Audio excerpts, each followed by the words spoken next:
Je m'appelle Serge Klarsfeld, je suis président de l'association des fils et filles des déportés juifs de France. La Shoah est ce qui remplit ma vie avec ma famille et c'est pourquoi je voudrais parler de la transmission. Il y a 56 ans, lorsque nous allions avoir un fils, Beat et moi.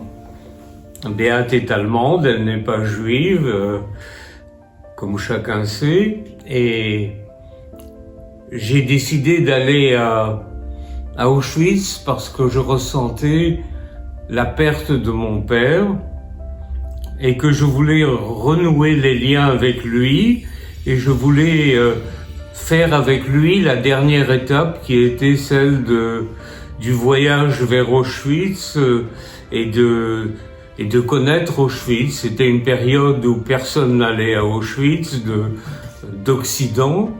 C'était la guerre froide et j'y suis allé donc en plein hiver. Beat était à Berlin, elle était enceinte et je me disais qu'après Auschwitz, j'allais la rejoindre à Berlin. Et lorsque je suis arrivé à Auschwitz même, il y avait beaucoup de monde, des démocraties populaires, mais à Birkenau, il n'y avait personne, parce que Birkenau, c'était le camp des Juifs, le camp de l'extermination des Juifs. C'est là que mon père a péri et j'ai ressenti un appel. J'ai compris à ce moment-là que j'appartenais à une génération exceptionnelle de Juifs qui avait connu la pire menace que le peuple juif avait connue, de disparaître de la surface de la terre, et en même temps qui avait j'avais connu la résurrection d'Israël, un État juif après 19 siècles, et j'ai compris que je devais à mon père qui s'était sacrifié pour nous lorsqu'il avait été arrêté et qu'il nous avait cachés dans un placard.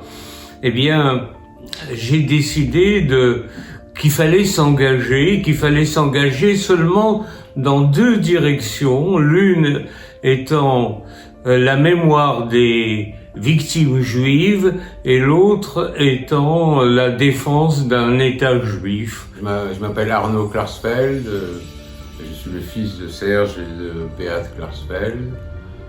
C'est difficile de parler après tellement de force de conviction pareille. Je dirais que je suis le produit de son histoire. Lui, il m'a fait jurer quand j'étais petit au kibbutz Merom Golan où j'ai fait ma bar mitzvah, la défense du peuple juif et la mémoire de la Shoah et la défense de l'existence de l'État d'Israël. Et j'ai en partie rempli cette mission puisque j'étais avocat au moment des procès Touvier et Papon, qui étaient des grands procès historiques en France, et que j'ai travaillé avec eux à mon niveau depuis déjà des décennies, et que pour Israël, j'ai fait mon armée en Israël dans les Mishmar Hagoul, les gardes frontières pendant près de 2 ans, un an et 8 mois. Je remplis à mon niveau la mission qui m'a été confiée par le destin et que j'espère continuer à y contribuer.